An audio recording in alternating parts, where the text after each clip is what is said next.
Hello and welcome to Let's Play Blackguards with me, Bregaton. I know it's probably pronounced Blackguards, but unless it's some rapscallions TPing someone's house, I'm gonna say Blackguards, especially when it pertains to fantasy. That's just my preference. But to get back on track, Blackguards was both developed and published by Daedalic Entertainment and released in January of 2014. It is a turn-based tactical RPG that takes place in the Dark Eye setting. It's not a setting I'm very familiar with, but I know there's a handful of games that take place in it, this being one of them along with its sequel. So without any further ado, let's start a new game.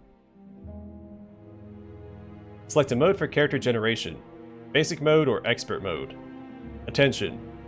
If this is your first go at Blackguards and or you're unfamiliar with the rules of the Dark Eye, we recommend the basic mode. In basic mode, all stats of your chosen class will be distributed automatically, and you can start the game right away. Yeah, right. Expert.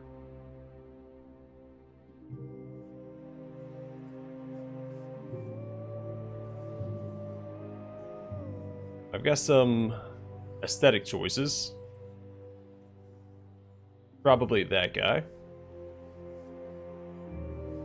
We'll stay as male. Spellcaster. Warriors are specialists in the handling of weapons. They can take a lot of damage before dropping, but they are poorly trained in other talents. Our name will be Donald? No. It says it costs 500 AP to be a spellcaster. I don't see how much AP I have.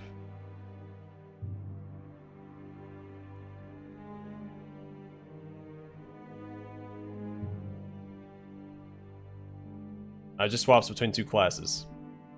Alright, so Spellcaster, or Mages, are masters in the use of arcane powers. With their magic, they can guard their friends against an evil fate and be the bane of their enemies. But woe unto them once their powers are used up. Yeah, you can't use up an axe. Hi, welcome to Expert Mode.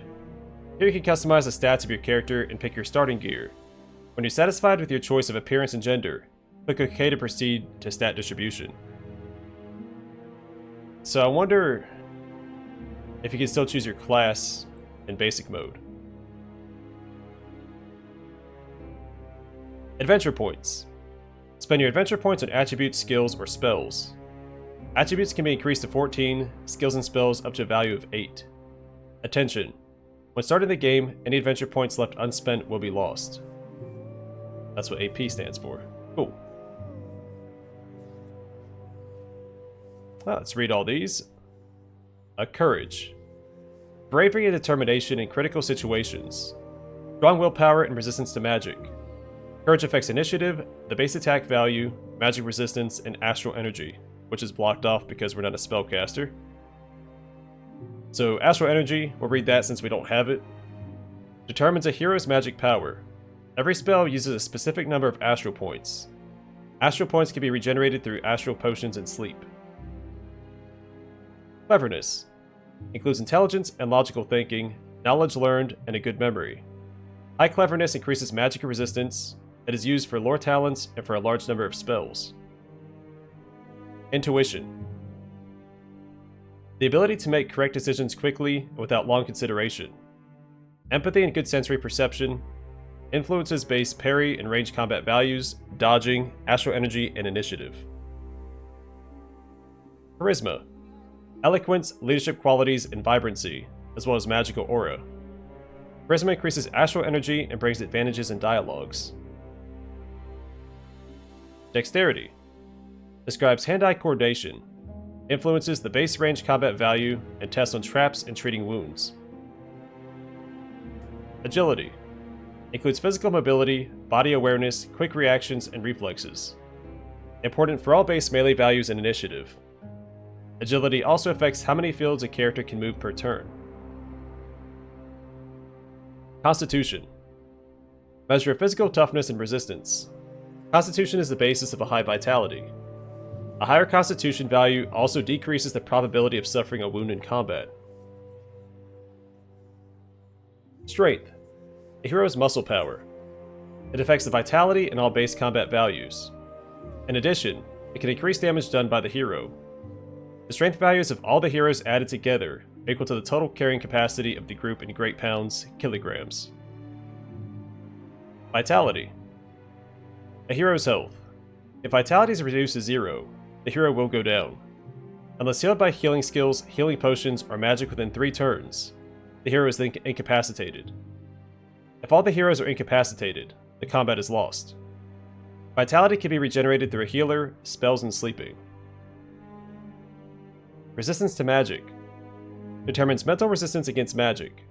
Does not work against damage spells such as Ignifaxious Burst of Flame or Ignis Fireball. Those are some $5 words being thrown at us right away. Alright, weapon talents. We have a lot to read. These we may not read, so we can't cast spells anyway. Alright, weapon talents. Daggers. Daggers are fast-stabbing weapons, which are nevertheless at a disadvantage in a duel against long-bladed or bashing weapons, due to their short reach. So is there going to be like a rock, paper, scissors mechanic with the weapons? Swords and sabers. The classic weapon of Aventuria? One-handed bladed weapons come in every quality, from short swords made from brittle premium steel to the masterworks of dwarven smithing. They allow for everything from simple sequences of blows to special attacks and maneuvers. Axes and maces. Maces, hammers, axes, and other one-handed bashing weapons. Their use in combat is intuitive and rewards the application of strength, which makes them especially interesting for strong fighters. Fencing weapons. Fencing weapons are thin-bladed weapons, 3 to 4 spans in length, which support an elegant combat style, and thus are well regarded, especially in the Horasian Empire.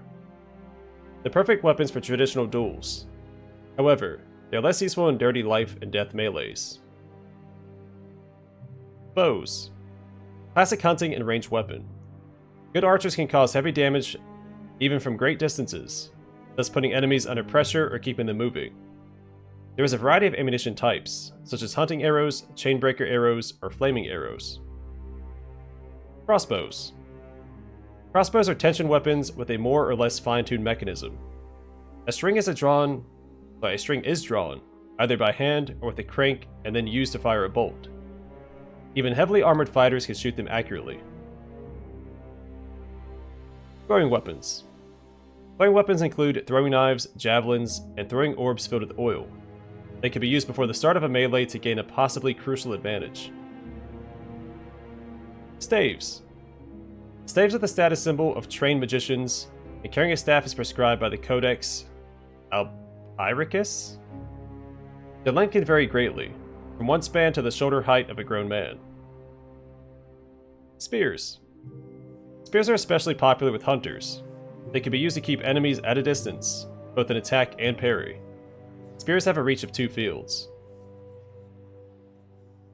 Two-handed swords. Two-handed swords are the status symbol of warriors, but mercenaries also use them to make a living. In the hands of a skilled fighter, the wielding of such a long blade can appear deceptively elegant and easy. And two-handed bashing weapons. Two-handed bashing weapons may be extremely slow and difficult to wield, but they require no elaborate knowledge of the higher arts of combat. They are preferred by strong fighters who want to do as much damage as possible with a single blow. Yeah, do that.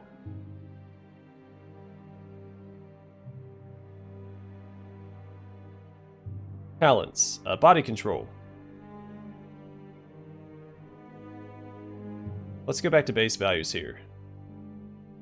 So I like the idea of courage. It's already at 8 though.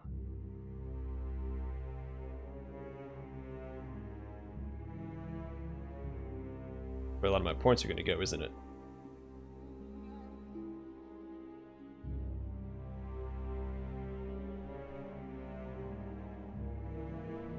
I like my charisma.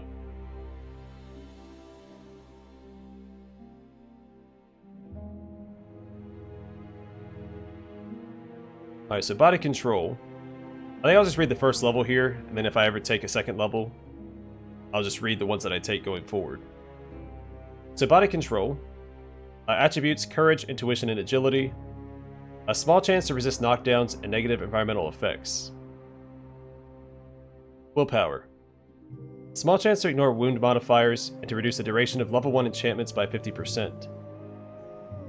Perception. Hidden objects and level 1 traps in an 8 hex radius become visible. Attributes are cleverness, intuition, and dexterity. Willpower attributes are courage, constitution, and strength.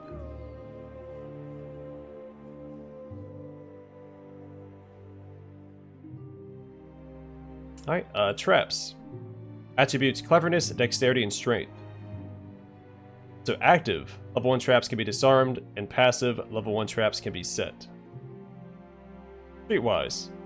Active, speed +1 for all battles in urban areas. Passive, prices for resting at the inn down by 10%. Survival. Active, speed +1 for all wilderness battles.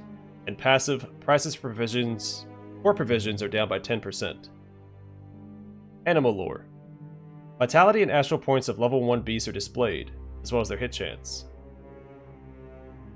Warcraft. Vitality and astral points of inexperienced humanoid enemies are displayed, as well as their hit chance. And treat wounds. I keep forgetting to read the attributes, not that it really matters. Streetwise attributes cleverness, intuition, and charisma. Survival attributes intuition, agility, and strength. Animal lore, courage, cleverness, and intuition. Warcraft, courage, cleverness, and charisma. And treat wounds, cleverness, charisma, dexterity. Heals 5 vitality points of an injured character, heals up to 3 wounds. I'm not sure.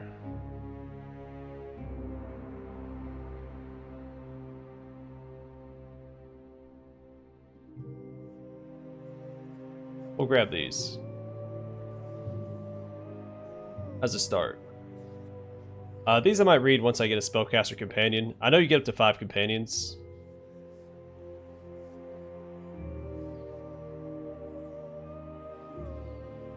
And here, I'll just read the ones that I get as I go.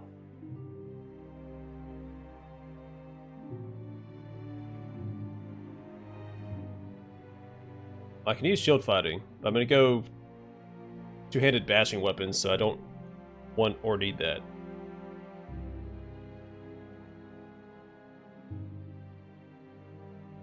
We can grab Power Blow. A heavy blow which increases the damage done. Unusable with swords, sabers, axes, maces, staves, two-handed swords, and two-handed bashing weapons. Effects: attack -5, damage +5. Sure.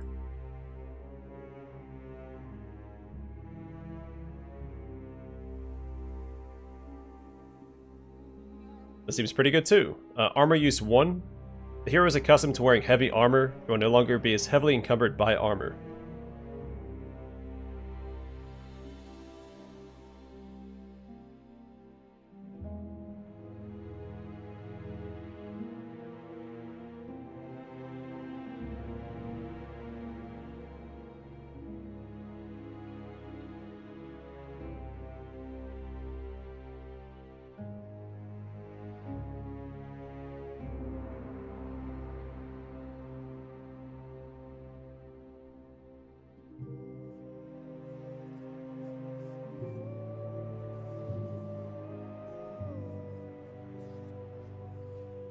I don't want to dual wield.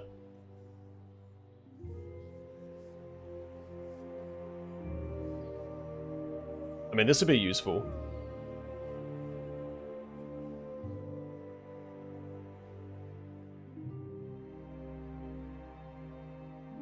So I can't grab it yet, but I have the requirements for it for when I can get it.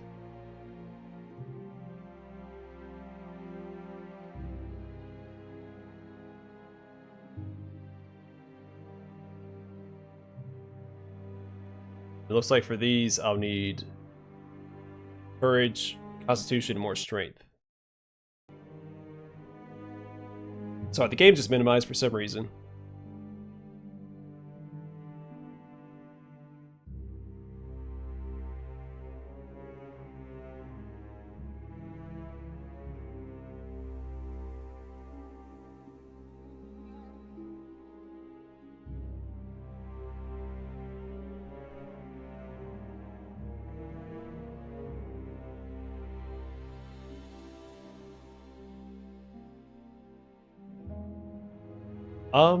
Maybe crossbows too, to have a ranged option. I'm not sure if you can have more than one weapon type equipped at once. I mean, this seems like it could be pretty useful too. And honestly, javelins seems more like a strength-based weapon type.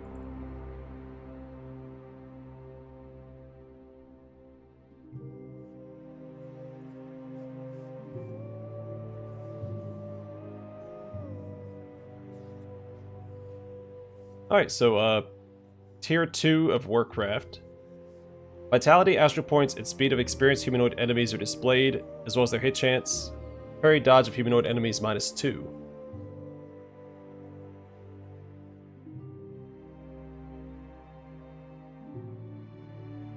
Oh, the perfect amount. So level 2 of Willpower. Good chance to ignore wound modifiers and to reduce the duration of level 1 and 2 enchantments by 50%. I guess that's good. I was warned I shouldn't do this if I don't know anything about Dark Eye. And I don't know a lot about Dark Eye, so we might be in for a bit of a treat. Alright, equipment. Pick the starting gear for your character. Just drag and drop the equipment of your choice to the corresponding gear slots. Attention. Your character will only keep equipped items. Any not-equipped gear is lost upon starting the game.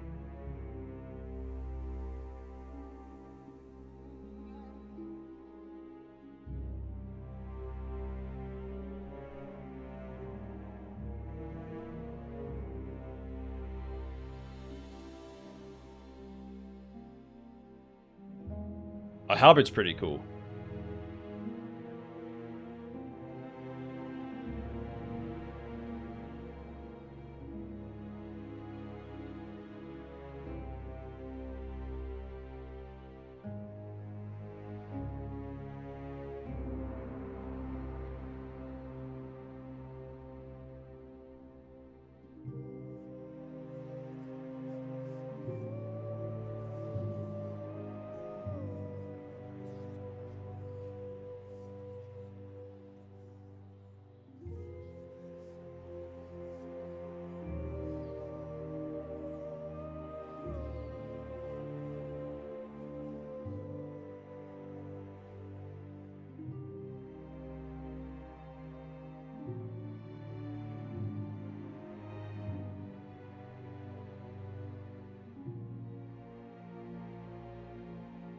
Okay, you only get one.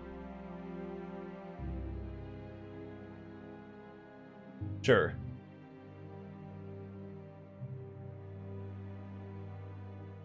I'm ready for starting the game.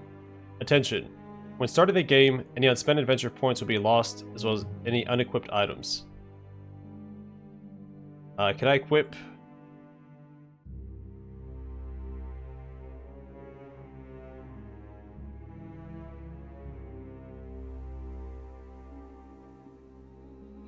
Yeah.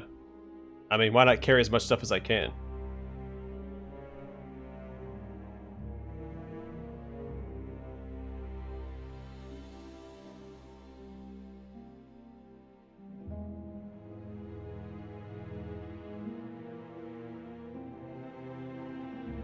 Let's see if there's a, well, anything I could put there. I'm guessing that's a ring slot. Alright, let's get started. Eleanor's death. We might follow our reason. Our instinct. Or our friends. Sooner or later, all of them deceive us.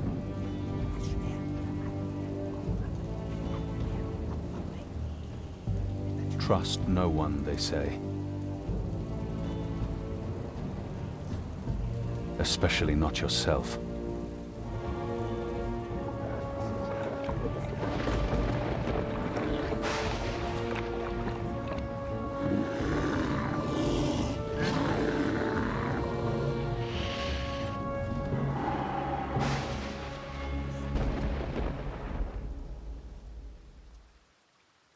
Eleanor!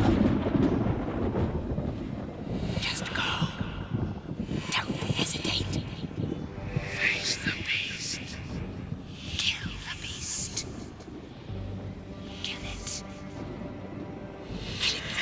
Waiting for the voice acting to stop. No secrets. Alright, tutorial. Welcome. This tutorial will guide you on your first steps through the game, explaining some of the important menus and gameplay mechanics. If you want to play without tutorials text, you can skip them via the options with via. You can switch the tutorial back on again at any time. Alright, with WASD or the arrow keys, you can move the camera. Scrolling the mouse wheel will change the camera angle. There are two areas of movement, a white dash range and a blue action range. The white area indicates the hexes your character may move during the current turn. If the character stays within the blue range, they may perform an action after moving, like an attack or spell. As soon as you take action, you may no longer move for this turn. Simple attack. Left click on the wolf to attack it. You can only attack the wolf if you still have an action left. If you want to end the turn instead, press enter. And welcome back. So I had to throw in an edit because for whatever reason, just during the battles, the entire background was completely blacked out. So you'll see a couple edits for this first episode, just so we can actually see what's going on.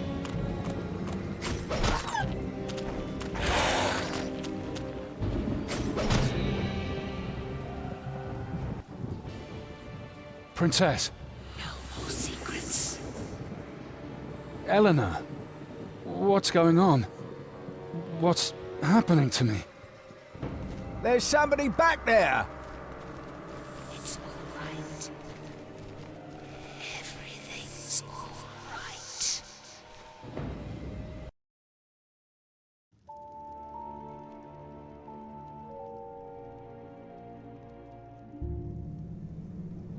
The name. Tell us the name. Lysander? What? To hell with you, bastard! You slew Eleanor. No! No, that's not... What happened to me? He must tell us the name. What are you talking about? What name? Tell us what you know, this instant! What I know? What name? Too bad. You leave me no choice. My friend Muratori will make you talk. Tell us the name. The name! What name?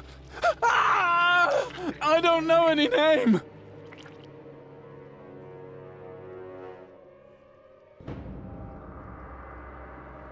I've always known what I want out of life. To sleep the days away under the sun. I just wanted to live. No more, no less. But the death of the princess changed everything. They think I murdered her. And they might be right. Maybe it doesn't even matter. You come into this world as a nobody, and you leave it as a nobody. They'll put a rope around my neck, and my neck will break. But one question still haunts me by the Nameless One. What happened to me?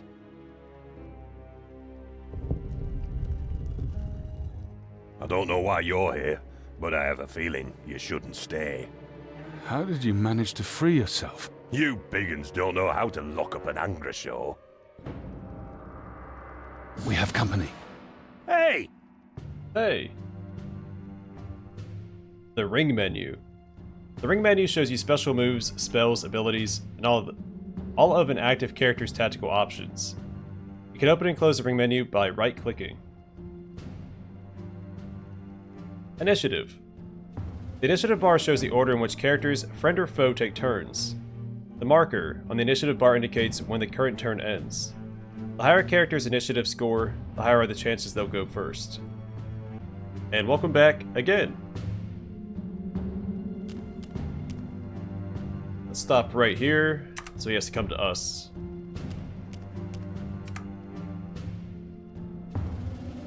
Special moves. Apart from basic attacks, characters can also perform special moves. Narm, for example, can do a power blow with slashing or blunt weapons like his torch. Special moves are more powerful than basic attacks, but they come with certain drawbacks. A power blow boosts a character's damage, but lowers their hit chance. Left-click the action you want to choose. Click your opponent to perform the special move. If you change your mind, you can cancel your selection by right-clicking. Also, if you're already hovering over the enemy when you right-click and select it, you'll automatically cast it. Let's say my cursor's over here, and I select it. I then have to manually select the enemy I want to target.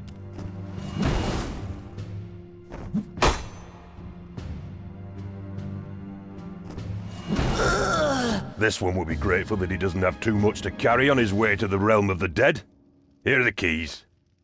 So, what's this name, eh?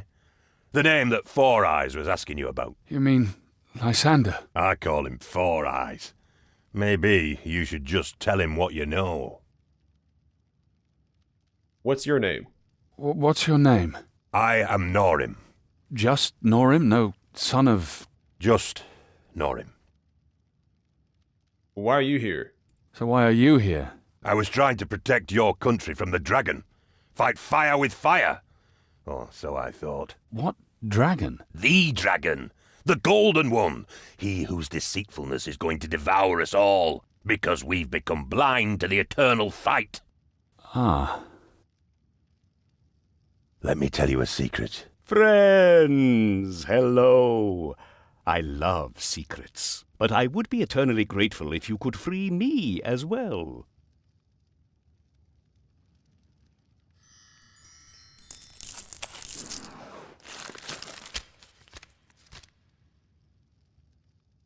Please open the lock. I'm innocent, as innocent as a man my age can ever be.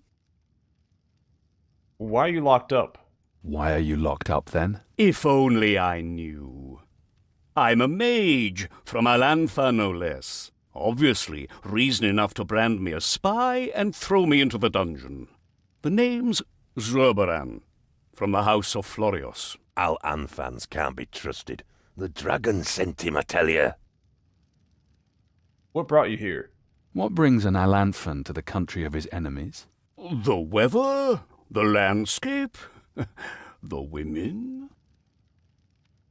Narum Iron Collar. Why are you wearing that ugly iron collar? You're right. It doesn't match the shirt, does it? Unlock cell. I'll open the lock. We could use some help. Wonderful. Now I only need to get rid of this collar. Alright, save game. Remember to save as often as possible. You can't save a game during combat. After each battle, however, the game will create an autosave. Open the menu to save your progress or load a previous game. You can also quick save with F5 or quick load with F9. Guard room or a door.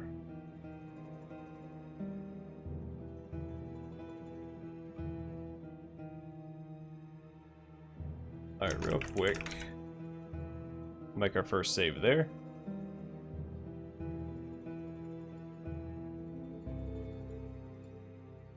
A character sheet. The character sheet holds all valuable information about a character. Click a character's portrait to switch between characters. Attributes describe mental and physical traits of the selected character. You can see how strong, brave, smart, or tough a character is. These attributes influence almost all of your ratings: vitality and astral power, combat ratings, and skill tests. If you hover over an attribute with your cursor, all ratings affected by this attribute will be highlighted. I actually have some points to spend. Looks like you don't just level up, you get just AP per battle. Weapon talents. Here you can get a summary of your character's melee and ranged weapon talents. Under the icons is a slider, determining if you prefer an offensive or defensive stance with the chosen weapon. A high swords rating improves your attack rating. A high shield rating improves your chance to parry.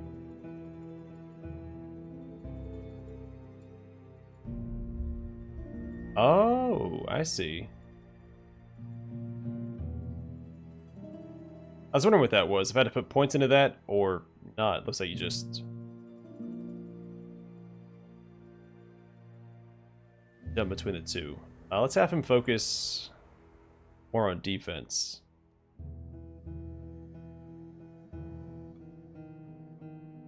And pure defense for him.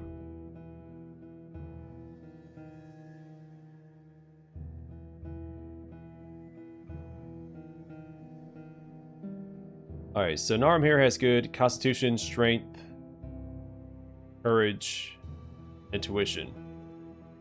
He's not dissimilar to my main character.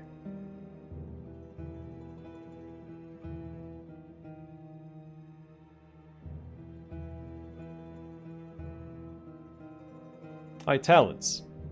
Different talents make survival and Aventuria's South considerably easier. Leveling up talents unlocks 4 different talent levels with thresholds at 0, 8, 13, and 18. Each level grants new advantages. You can learn new talents at trainers you encounter during your travels. Spells basically work like talents, but are much more powerful and an important tactical advantage in combat. Each spell has 4 levels you can unlock during the game, with spell skill thresholds of 0, 8, 13, and 18. You can learn new spells from tomes and trainers. Special abilities. Here you can find special moves and passive abilities. Special abilities don't need to be ranked up. Many special abilities have other special abilities as prerequisites. You can learn new special abilities from trainers.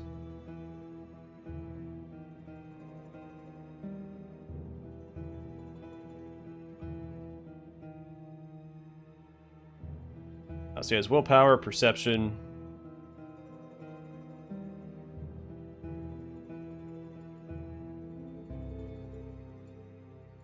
He has some willpower, treat wounds. He has body control and perception. I guess he has body control learned, he just doesn't have any points into it. Which does cost 6 AP. Might be worth just putting that into that.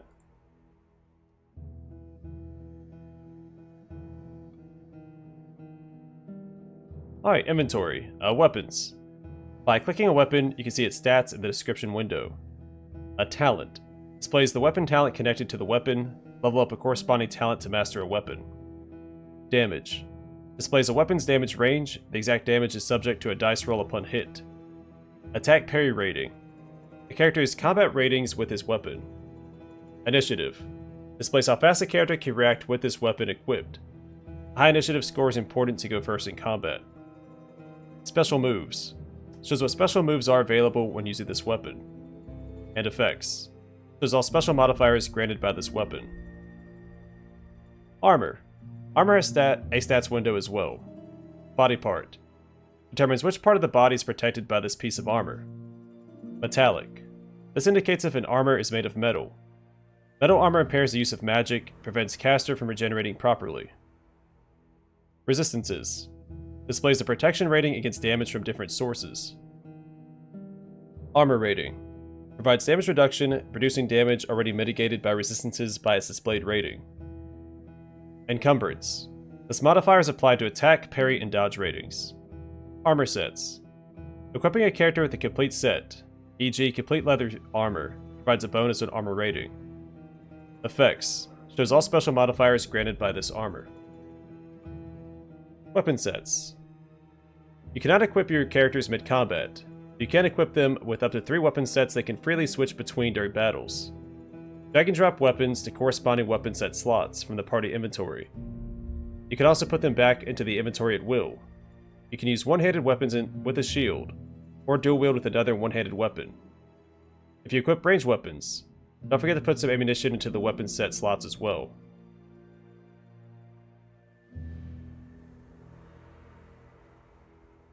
Belts.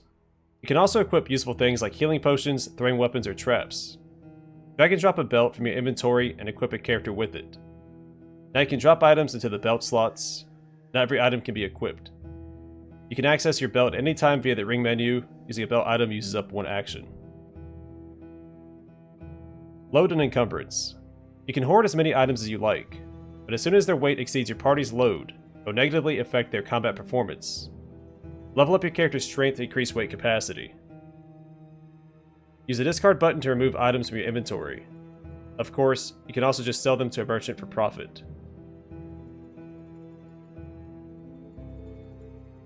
Well, I should probably give these to my primary tank. Oh, he already has.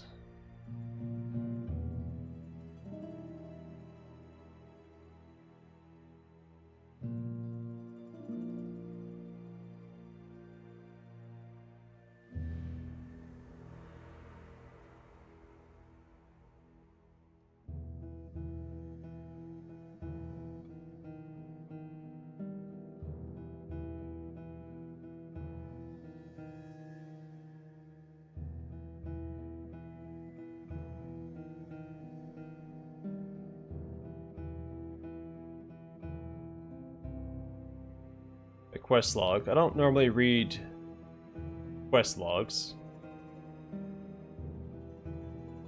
But break free from the dungeon and escape from the prison. I feel like that's a little redundant. Roll. Oh. Alright. Don't need that right now. Alright, I'm actually going to call it here. I think that's enough tutorial for today. And we got a little bit of action in at the beginning. Actually, we've done 2 fights, so we're doing pretty good. And next time we'll continue our prison break out of the prison of Nitha. And we'll go from there. But for now, thanks for watching, and I hope to see you guys in the next one.